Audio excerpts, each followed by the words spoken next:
Hi guys, আমরা আজকে ভেটকি মাছের ভাপা করব। সবাই তো ভেটকি মাছের পাতুরি খেয়েছো, তাই এখন ভেটকি মাছের ভাপা খেয়ে দেখো কেমন লাগে। আমি আজকে বানাবো ভেটকি মাছের পাতুরি।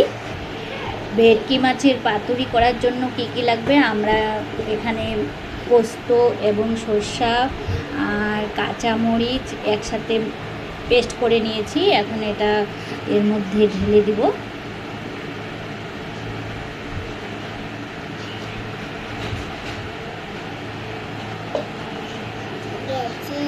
ঢেলে দেওয়া হয়ে গেছে। এখন এর মধ্যে আমরা এক এক করে সব মশলা দিয়ে দিব। এখন এর মধ্যে হলুদ গুঁড়ো একটু দিয়ে দিব। মাছটা আগের থেকে ম্যারিনেট করে রেখেছি, তাই অল্প একটু হলুদ দিয়ে দিব। এখন এর মধ্যে লবণ দিয়ে দেব। যে লবণ একটু নিয়েছি, লবণটা এর মধ্যে দিয়ে দেব। দিয়ে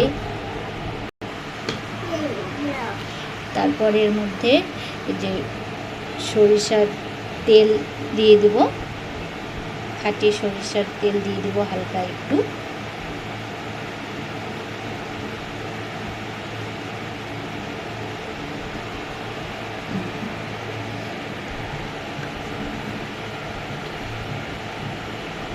ভালো করে এখন মিক্সড করে নিব আমরা।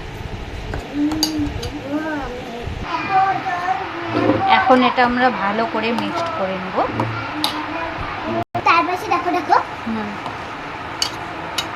এটা ভালো করে মিক্সড হয়ে গেছে। এখন আমরা একটু রেস্টে রেখে দেব।